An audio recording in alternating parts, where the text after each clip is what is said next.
I was only looking for pictures of my late husband when his sister's words came back to me. He'd want the kids taken care of. She had handed me a folder dividing his life insurance. But his old tablet showed what he really thought of them. So I opened the messages. Grief makes normal things feel suspicious. That was what I kept saying to myself anyway. Grief makes a casserole feel like a trap. Grief makes a phone call feel like an accusation.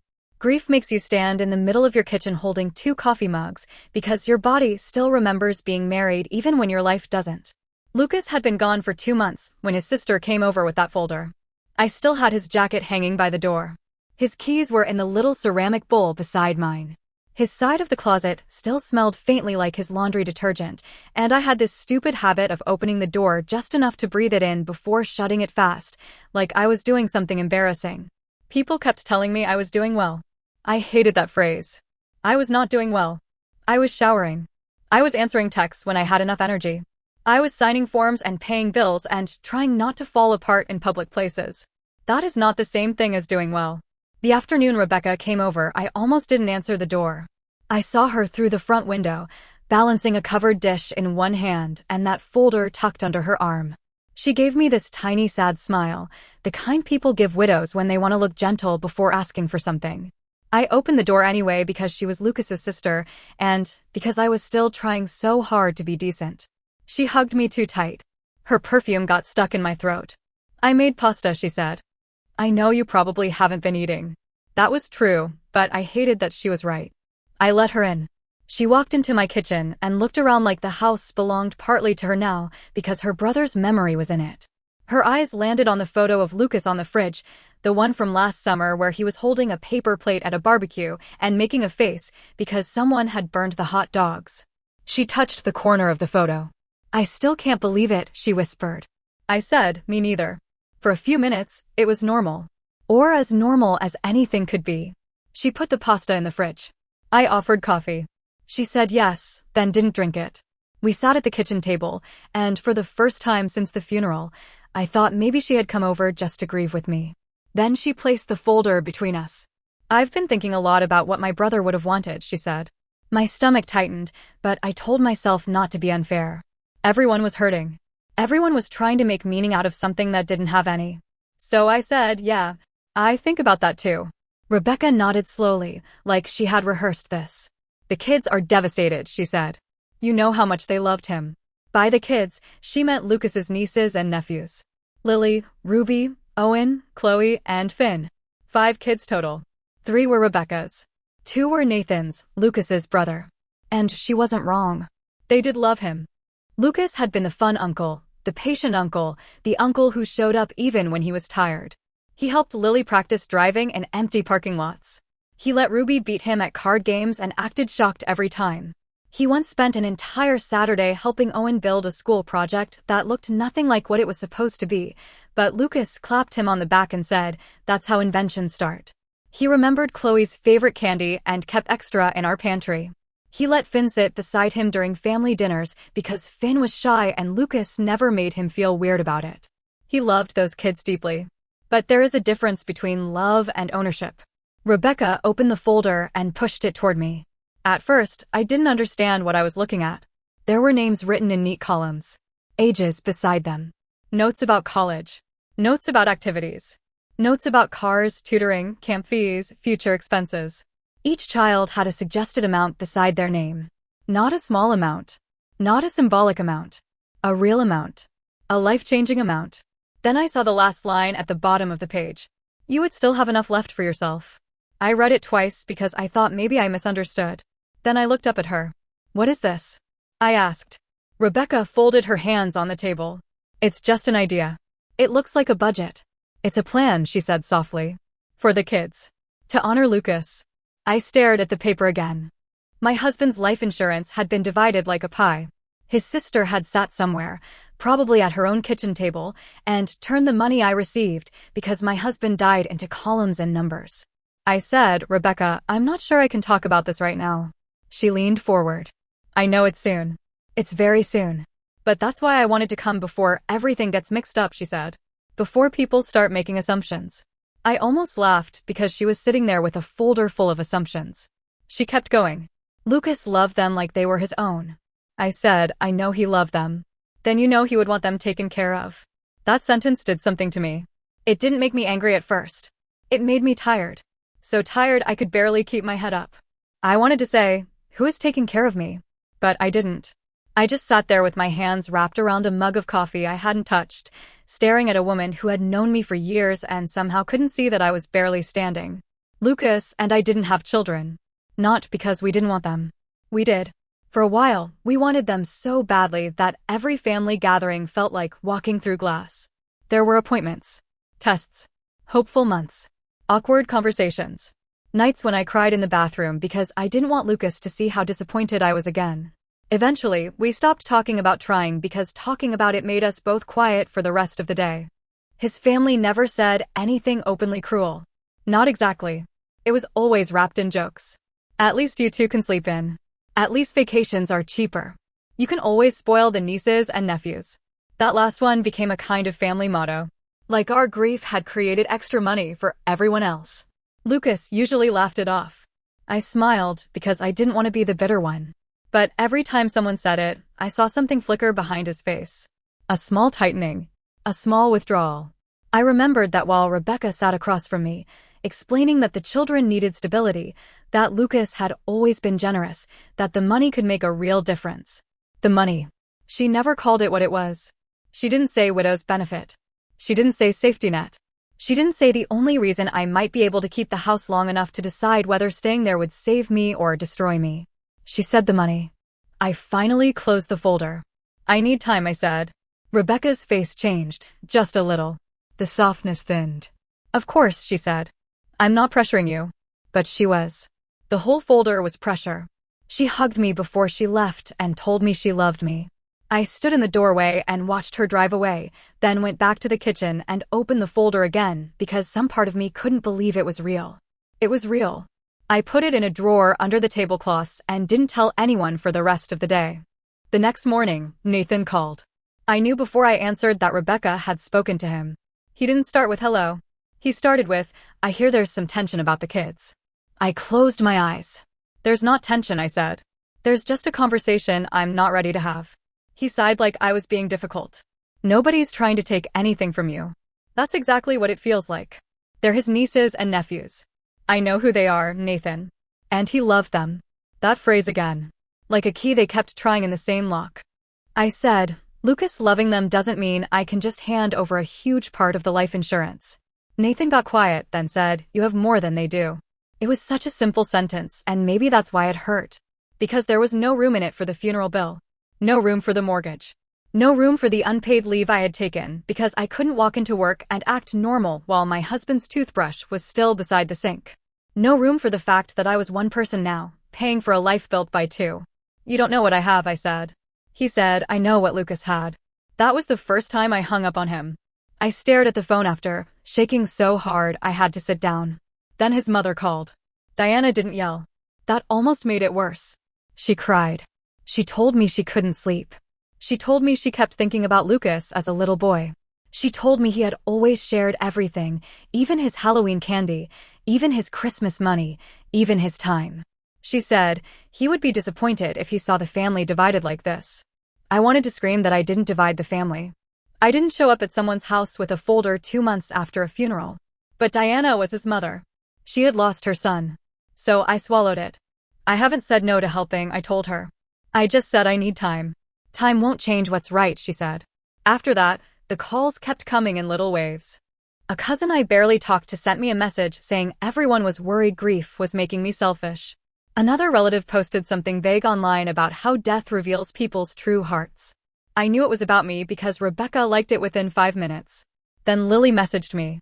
That one broke something open. She wrote that she missed her uncle. She said her mom had told her there might have been money for school, but I didn't want to help. She said she didn't understand why I was cutting them off when they had already lost so much. I read it sitting on the edge of my bed, and for a second I couldn't breathe. Lily was 17. She was a kid.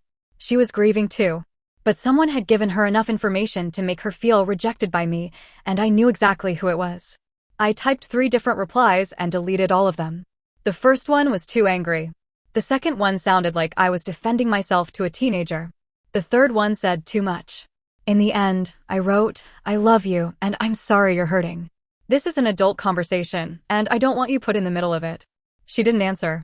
That night, I slept on the couch because the bedroom felt too big. I kept thinking about the folder in the drawer.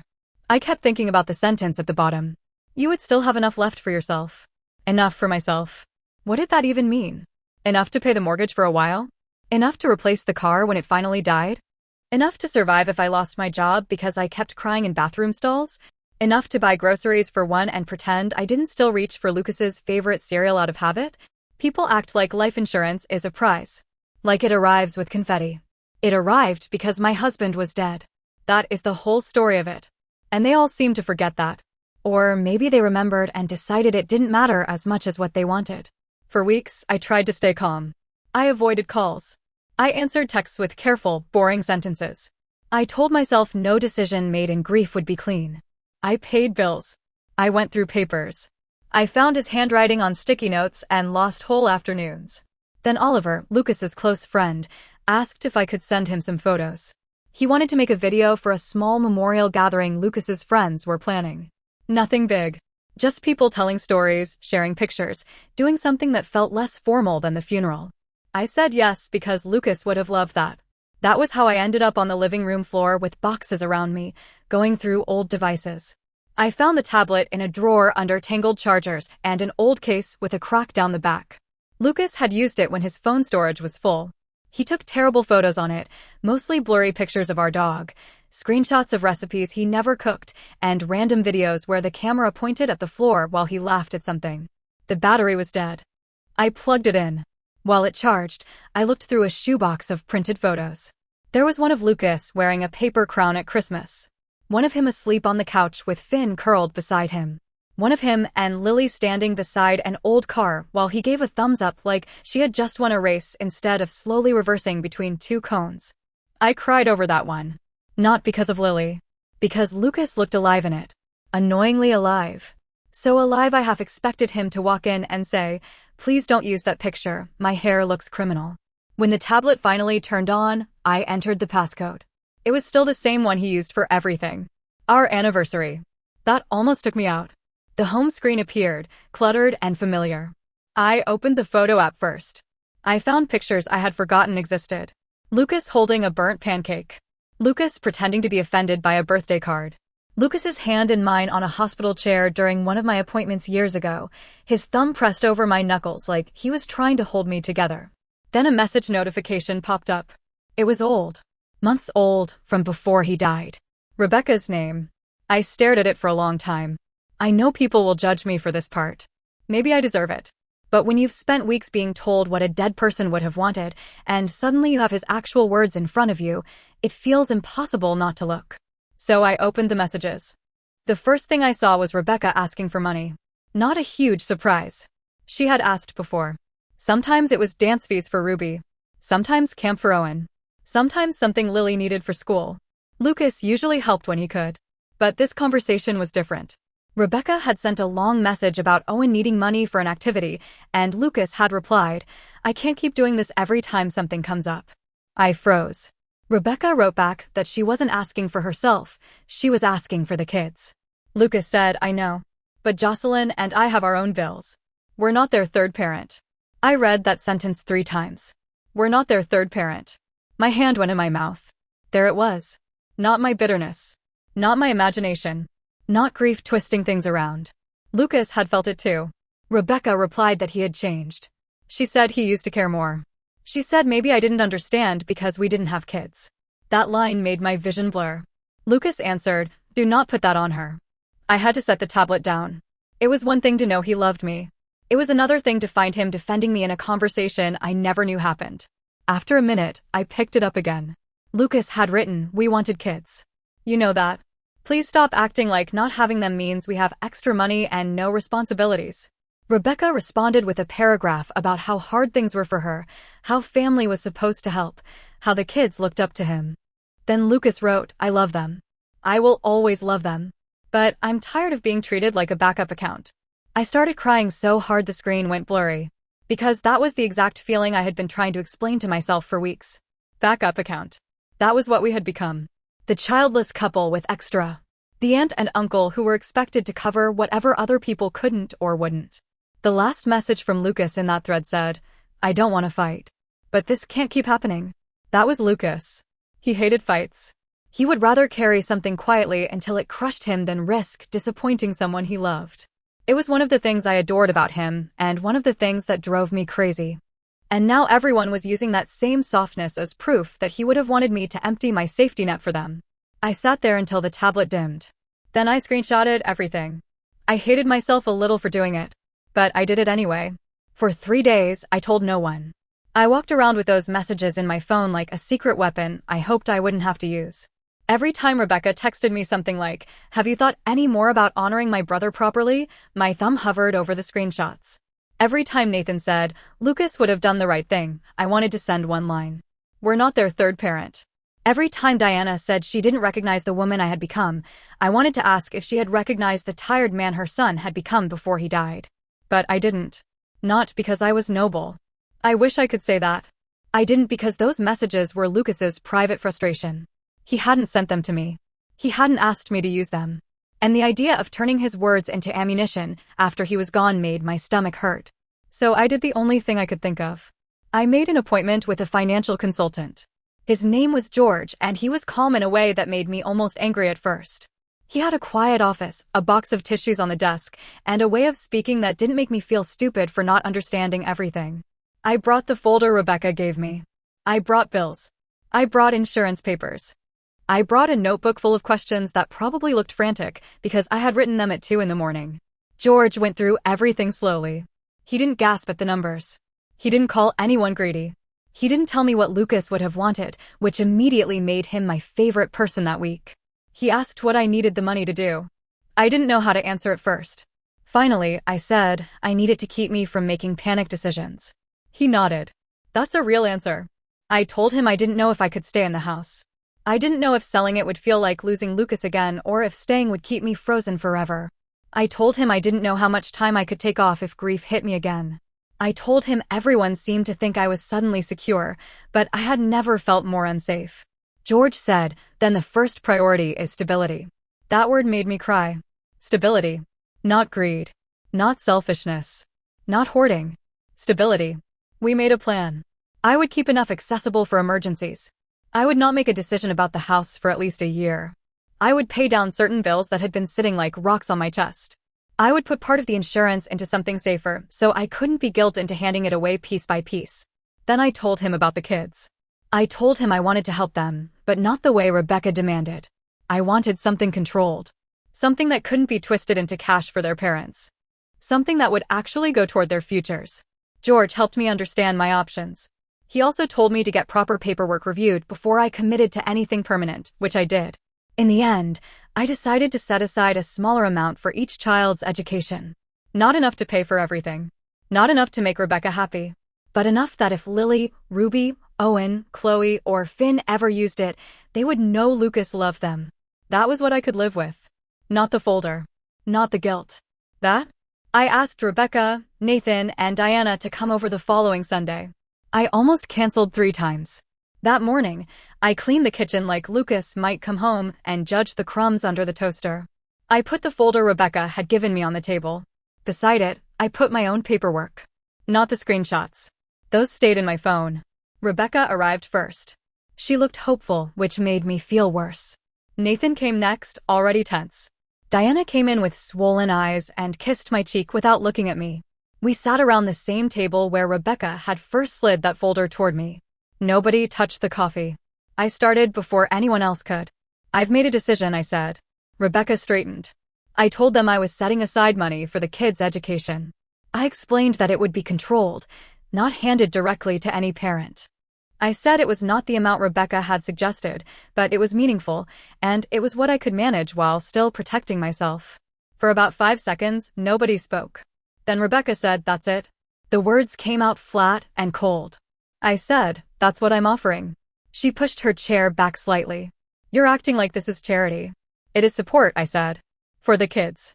"It's crumbs," Diana whispered Rebecca. But Rebecca didn't stop. She pointed at the folder. "I showed you what they actually need. You showed me what you wanted from my husband's life insurance." Her face tightened. Your husband. The room went still. I felt something inside me go very quiet. Rebecca said, he was my brother before he was your husband. I nodded because that was true. Then I said, and he was my husband until the day he died. Nathan rubbed his face. Nobody is saying he wasn't. That is exactly what this feels like, I said. It feels like all of you think I was just standing near him when he died, and now I'm holding money that belongs to the real family. Diana started crying. Rebecca said, that's not fair. No, I said. It isn't. For the first time, I didn't soften my voice. I told them I had paid for things after the funeral. I told them I had helped where I could. I told them I had covered costs nobody seemed to remember because those things didn't fit the story where I was selfish. Nathan said, we didn't ask you to pay for the reception. You said you couldn't afford it. That's not the same thing. I almost laughed, but nothing about it was funny. Rebecca leaned forward. Lucas would be ashamed of this. There it was. The sentence I had been waiting for. I looked at her for a long moment. My phone was in my lap. The screenshots were right there. It would have taken 2 taps. Maybe 3. I could have ended it. I could have shown them Lucas saying he was tired. I could have shown them Lucas saying we weren't the third parent. I could have shown them that while they were building speeches around what he would have wanted, he had already told Rebecca what he didn't want. My thumb moved over the screen. Then I stopped. Not for Rebecca. For him. Lucas hated being the center of ugly conversations. He hated family fights. He hated the idea of people using his words to hurt each other. And even though part of me wanted to hurt them back, the bigger part of me was just tired of everyone dragging him into a fight he wasn't alive to escape. So I put the phone face down. I said, please stop using him to ask me for money. Rebecca blinked. I kept going. You can call me greedy. You can call me cold. You can say whatever you want about me when you leave this house. But you do not get to keep telling me what my husband would want like I didn't know him. Diana covered her mouth. Nathan looked away. Rebecca whispered, you're making us sound awful. I'm telling you how this feels. That money could change their lives. It changed mine too, I said. Because I only have it because he's dead. Nobody answered. So I said the thing I had been carrying for months. You all keep talking about what the kids lost. And they did lose something. I know that. But I lost the person I built my life with. I lost the person who knew how I liked my coffee, who checked the back door before bed, who told me I was overwatering the plants, and then watered them himself anyway. I lost the only person who would be sitting next to me right now helping me figure out what's right. And instead, I'm sitting across from all of you defending why I deserve to survive this. That finally broke the room open. Diana cried quietly. Nathan didn't say anything. Rebecca looked down at the folder, but she didn't touch it. I said, I am helping the kids. But I am not dividing Lucas's life insurance like an inheritance for everyone else. That money is the last safety net he left me, even if he didn't mean to leave it that way. I'm keeping it because I have to keep living. Rebecca stood up. For a second, I thought she would scream at me. She didn't. She picked up her purse and said, I hope you can live with this. I said, that's exactly what I'm trying to do. She left first. Nathan followed a minute later, quieter than when he came in. Diana stayed behind. She stood at the kitchen doorway, one hand on the wall, and looked smaller than I had ever seen her. I don't know how to do this, she said. I knew she meant losing Lucas. For the first time in weeks, I remembered she wasn't only one of the people pressuring me. She was also a mother who had buried her son. I said, neither do I. She nodded, wiped her face, and left without asking for anything else. After they were gone, I sat at the table for a long time. The folder was still there. I opened it one last time. I looked at the names, the amounts, the little notes. Then I tore it in half slowly. Not dramatically. Not because it fixed anything. Just because I didn't want it in my drawer anymore. I didn't tear up Lucas's memory. I tore up someone else's invoice for it. A few weeks later, the accounts for the kids were started. I sent the information through email so nobody could claim I hadn't followed through. Rebecca didn't reply. Nathan sent a short received. Diana texted, thank you for doing something for them. It wasn't an apology. But it was the closest thing I had gotten. Lily messaged me a few days after that. She said her mom had told her some things and she didn't know what to believe. She said she was sorry if her first message hurt me. I cried when I read it. I told her she had nothing to apologize for. I told her Lucas loved her. I told her adult grief gets messy, but she was not responsible for fixing any of it. She sent back a heart. That tiny heart did more for me than any speech anyone had given. I still have the screenshots. I haven't shown them to anyone. Maybe one day I will, if Rebecca starts telling the kids that I stole something from them. Maybe one day I'll need proof that Lucas had already drawn a line. But for now, I keep them in a locked folder on my phone, not because I want to use them, but because some nights I need to remind myself I didn't imagine everything. He saw it too. He knew. And that matters. The house is quieter now. Some days it feels peaceful. Other days it feels like a museum of everything I lost.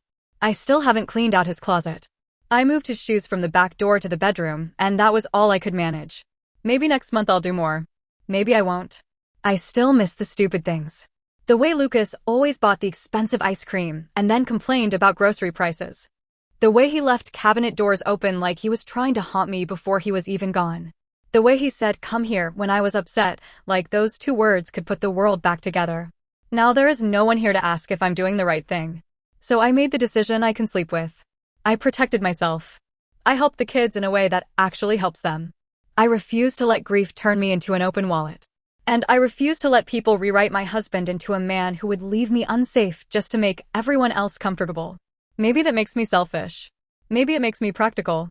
Maybe it makes me a widow who finally realized love does not mean letting everyone take from the person who is already empty. So I guess that's what I'm asking. Was I wrong for not giving my late husband's nieces and nephews the amount his family wanted, even after I found messages proving he felt used too?